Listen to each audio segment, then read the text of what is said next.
There we go. Okay. So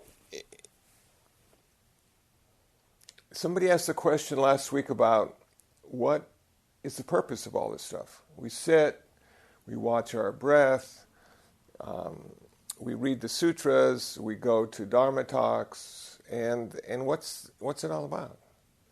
Well, in the end, it's only about one thing, and that is nirvana. That everything we do as a Buddhist, even becoming a Buddhist, is designed to wake us up to the fact that nirvana is already there. And we just need to be aware of it. We need to change our mind enough to be conscious of that fact. And because it's the Vesak, the Buddha's birthday in May, all the other monks are celebrating Vesak. They're out there and they're doing what monks do during Vesak. A lot of it is eating, which is not a bad idea. And so they're not going to be here as much this month as they normally would be. It's just the duty of a monk in May. But Nam and I are here today, and we are going to carry on the tradition of Sunday service. So when I became a Buddhist, I took the 5 precepts. Now the 5 precepts are like really important, even more important than meditation, because it's being a good person on the outside. And so we take the 5 precepts and we're going to try to kill less and steal less, consume intoxicants less, etc., etc. So on the outside, we're a better person and cause less suffering to others, and of course, cause less suffering to ourselves. But we need to change the inside too, and that's where meditation really comes in. And that allows us to be something different than we have been, to transcend the limitation of ego, and to become everything and nothing at exactly the same time, which is very Zen-like. So when I came to meditation and Buddhism, it was 1979, and I walked through that door right there. And it was a cold, rainy Wednesday night. And I came for instruction to learn how to meditate, because I'd been studying a little bit of Buddhism, and I looked this place up in the phone book, and it was in the yellow pages, and so I thought to myself, okay, now I'm going to really figure what meditation is. So there was a 10-minute orientation, and they said, watch your breath. Count from 1 to 10 to 10 to 1, 1 to 10 and 10 to 1. And we have 3 20-minute periods of meditation, 1 to 10 and 10 to 1. And then Shinzen, the vice abbot, will come and he'll give a Dharma talk. And so at that time, Shinzen lived in this building. And I had never met him before, or even heard of him before. But one of the interesting things about that experience was English was his first language. And it's my only language. And I was able to hear stuff because of the language that I didn't really understand fully. It was subtle and it was almost transcendent sometimes. But because he understood what I was asking, he could give me a really good answer that I didn't understand. But I figured in time I would. All I needed to do was meditate. And then I'd understand everything he was telling me on that evening. So I listened intently after suffering through 3 20-minute periods of meditation. And he got me hooked, because I really wanted to see the world the way he did and understand what he understood about his experience in the world and his relationship to the world. So I continued to come back and suffer through meditation, but could hardly wait for every Dharma talk. And he's still giving really good Dharma talks, even today, after all these years. So I watched my breath. And I did that for 2 years, breath counting, 1 to 10, 10 to 1, 1 to 10, 10 to 1. And it worked well for 2 years. It really was just everything I wanted it to be, and I finally got pretty good and could actually go up to 10 and down to 1 more often than not. So I was making progress in my focus, and my understanding of what meditation is. And then it expanded dramatically when I found this book called the Visuddhimagga, The Path of Purification, Buddhaghosa, 5th century monk. It's a meditation manual that's 900 pages long, which is available for free download on my website. And I started to read it, and wow, meditation and breath counting is like one small aspect of meditation. And I became aware of something called the jhanas, Jhanas. And the jhanas were all about going into deep states of concentration, so deep that all your sense doors would close, and you'd have a completely internal reality that was right in your face, but actually was right behind your face. So I could hardly wait to get there, because it was all about bliss and happiness, and everything would be blocked out, and you just be inside, and you just have all these wonderful feelings and surges of energy and light and motion. And I said, that's what I want. I'm getting tired of just counting to 10. I want something that's substantial and really makes a difference in my life. So I found another book, and this was written by a Japanese Zen master. And in this book, he went into great detail about bamboo breathing.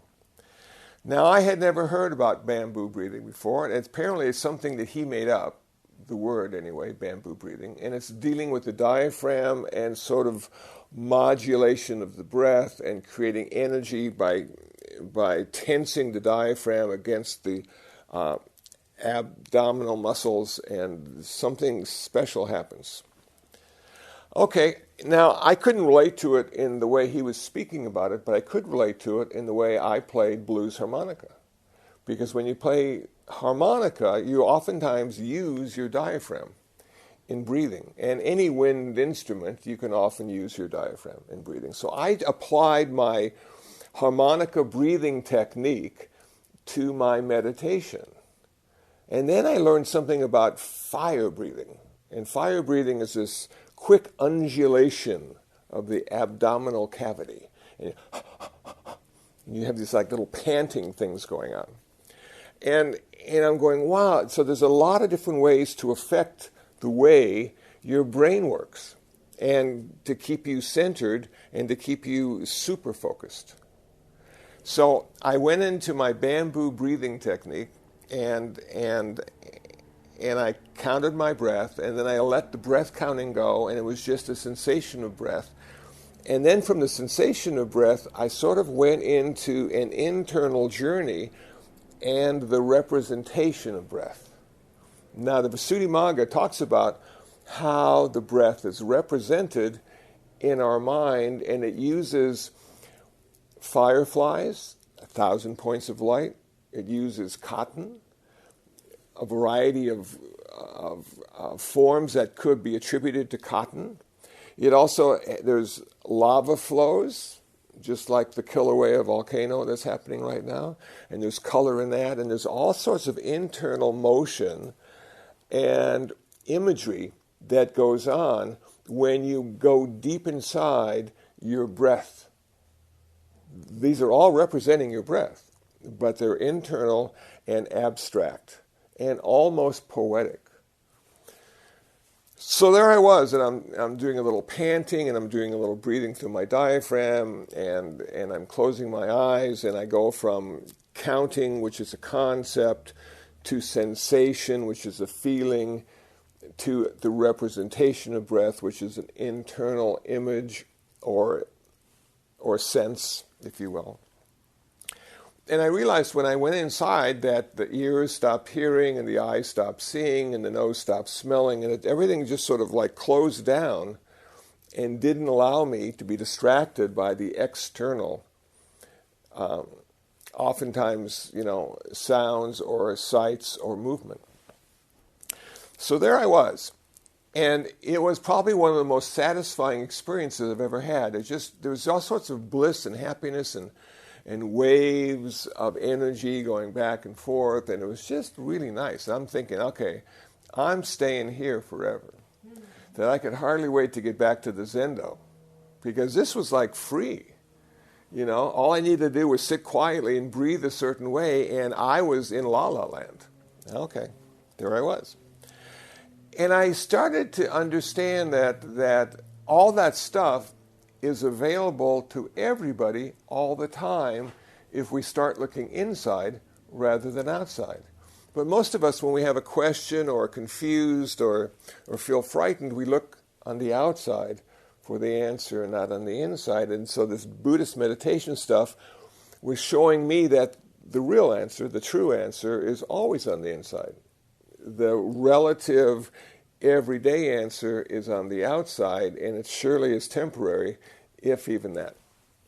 Okay, so for a couple more years, I went from counting breaths to having these wonderful sensations of jhana. And then I realized I was expending a whole lot of energy to get to this place of bliss and happiness and rapture. That I was so focused and so energetic in my approach to it that I was exhausted afterwards. That I could meditate for 45 minutes or maybe an hour, maybe sometimes even an hour and a half, but I was just wasted. Because I had spent all this energy to get to that internal place and to stay there. And I said, I don't know, as I get older, if I'm going to be able to bring enough energy to the meditation hall to continue to go in this direction. Is there anything else? Is there another way to meditate that doesn't take as much strength and energy, but still the focus? So I continued to read, and I found something about shikantaza, Japanese Zen, just sitting. And I thought to myself, well, now that sounds like I could do that my whole life, just sitting.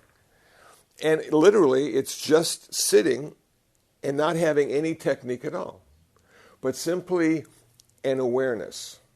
And when stuff arises, you let it arise, and when stuff goes away, you let it go away. And the idea is you try not to form a lot of concepts or understanding about what you experience or feeling or hearing or smelling or tasting. You're simply letting it arise and letting it go. But it's hard not to have the concepts connected to the sense door experience. So in this neighborhood, every day, every night, we have helicopters flying over. And pretty soon you get to know by sound what kind of helicopter it is. Sheriff's helicopter, police helicopter, ambulance helicopter, Coast Guard helicopter. We got those. I don't know where they're coming from or why they're here, but I see them going over. And I'm going, okay, so now I'm meditating, and I'm trying just to sit and not have as many concepts as I normally have, and I hear the helicopter, and now a vivid picture rises in my mind of what kind of helicopter it is. And not only is there a picture or an image of the helicopter, but now I have a story attached to that image that the helicopter is involved in a car chase with other police units. And they're all going towards West Covina, and they just flew over, and I wonder if they're going to get him. And then the gong rings, and everything becomes okay. But that one sound and that one image and that one story just takes you away in this sort of fantasy land, which I came to understand is what our mind does with us every day. We have so many wonderful stories and so many not so wonderful stories, and we're just taken away left and right, future and past. And it's so hard to be centered in the present moment experience of our life because our mind much prefers the stories as compared to just the reality of a sensation. Okay, so now I'm just sitting. And it's getting easier and easier to just be a pane of glass, a transparent pane of glass. And now all this stuff is coming at me, and I don't push it away, I don't hold on to it, and I let it go through me and come out the other side. And so I'm sitting there, and it's coming, going, coming, going. And this certain sense of peace appears. And it's the peace of the present moment experience of you being in that moment without any attachments or aversions. And that is such a wonderful place to be. So you can't have opinions. I have a whole book full of those. Can't have opinions about anything. There is no right or wrong at this point. It's just simply isness. Isness. Just being in the moment. Okay. And that's pretty much what I've come to understand as a practice that I can have for the rest of my life. Something that's really hard to master, and sometimes I'm really good at it, if anybody's ever good at meditation, and sometimes I'm not too good at it, if anybody is not too good at meditation. And it's just a way of sort of evaluating how I'm doing, but of course that takes you out of the present moment and puts you into past and future. So let me talk a little bit about jhana, because I find this fascinating. And it also allows you to achieve nirvana according to Bhante Gunaratana. He wrote a wonderful book on using jhana to achieve nirvana. And that is also on my website for a free download. So jhana has 5 characteristics: applied thought, sustained thought, happiness, bliss, and equanimity. Those are the 5 characteristics of jhana. So imagine yourself sitting and you're counting your breath, and now you're about to go into jhana, and you have applied thought and sustained thought. Now, applied thought means that you are forcing your focus, your concentration on the object of meditation. Applied thought. So if I'm going to count my breath, I'm taking my focus and I'm planting it right in front of my nose, and I'm feeling the sensation of breath going out and coming in, going out and coming in. Not only do I apply it, but I hold it there. Applied thought and sustained thought. So I'm holding it there. Okay. And as I get deeper and deeper into the sensation of breath, certain things around me, certain experiences around me start to fall away. And eventually it's just all about the breath, the sensation of breath. When that happens, I have tamed the mind enough to simply rest on the object of meditation, and I no longer need applied thought and sustained thought, because now the focus simply rests there on the sensation of breath. So what I've come to understand about Buddhism and Buddhist meditation is that when you are doing it right, you're getting rid of stuff. You're not gaining anything. Most of the time we think to make progress we need more stuff. In Buddhism, to make progress you need less stuff. It's the path of renunciation. So now I have a greater sense of happiness, a greater sense of bliss, and a greater sense of equanimity, but I no longer have applied thought and sustained thought. So now, because Buddhist meditation is a path of renunciation, I have to give something up if I want to continue. And I'm deciding, well, why don't I give up my bliss? Because my bliss and my rapture in the body is very strong. And it manipulates my mind in a certain way. And it's like throwing a rock into a quiet pond in the forest. It makes all these little wavelets. And that's what bliss and rapture does to your mind. It puts all these little wavelets in your mind. So you can't be peaceful, but you can be in rapture, and you can be really blissful, but you see that now as an obstacle rather than a fruit of your practice. Okay, so how do you get rid of bliss and rapture if the body is producing that? And I came to the conclusion that you can't get rid of it. It's a byproduct of having a body and a mind and going into deep states of focus and tranquility, but what you can give up is your attachment to the bliss and the rapture. So now your job is to give up the attachment. Stop holding on to it. Even it feels so good and you never want it to end. You got to stop holding on to it. And when you figure out how to do that, the bliss and the rapture and your attachment to it go away.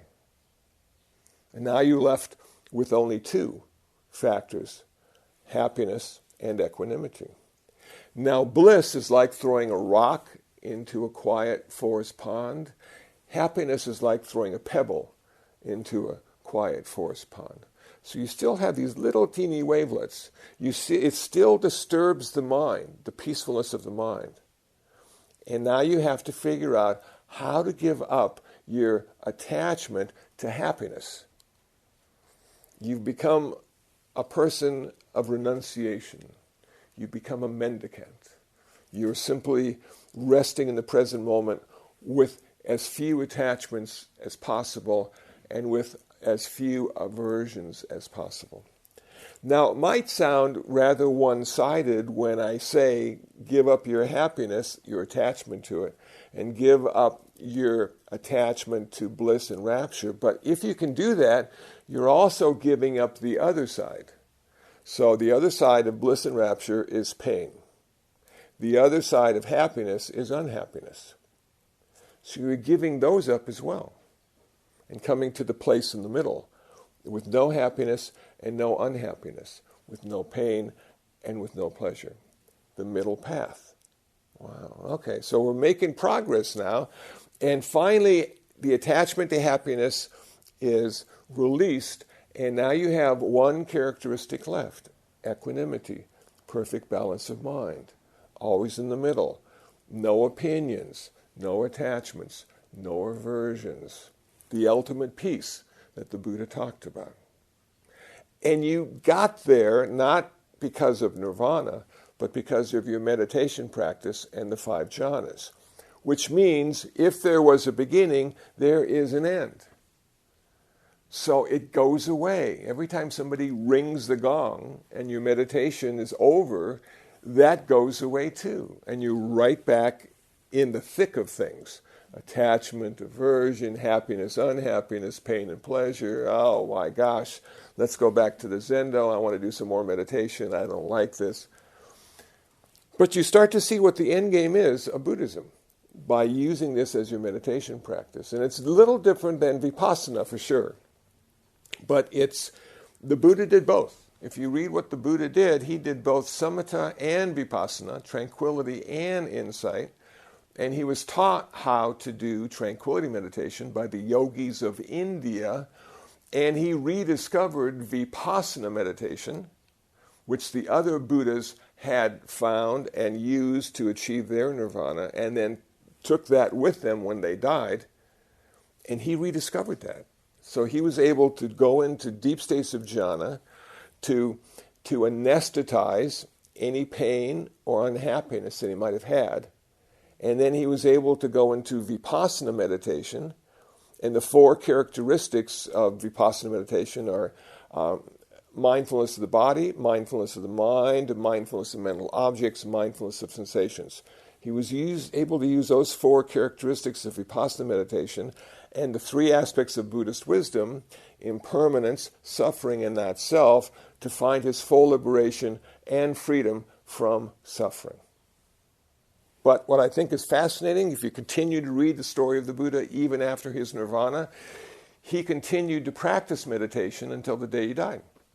And when he was dying from the food poisoning, we think, that he got, we're not sure about the word, it could be food poisoning, it could be mushrooms, it could be bad pork, but he was dying nonetheless. What did he do? He went into the 4th jhana and died in the 4th jhana.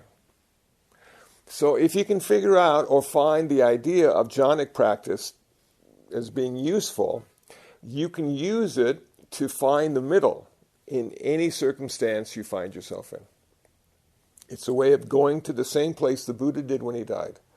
Perfect balance, perfect equanimity, no pain, no pleasure, no happiness, no unhappiness. It doesn't necessarily call out to most Americans to get there. We'd much rather have a roller coaster ride of great highs and great lows. But when you start to get old, the roller coaster ride starts to get old too, and you just really don't want those high highs and low lows anymore. You just want a sort of that stable, not too jarring ride through life that has been promised to you in Buddhism and Buddhist meditation in particular. So that's how I look at meditation from my own personal experience. I'm still doing just sitting. I don't go into jhana anymore and go to those deep states of bliss and happiness and tranquility. It's just so much energy that I much prefer being in a place that's balanced, and I can take that with me into the world.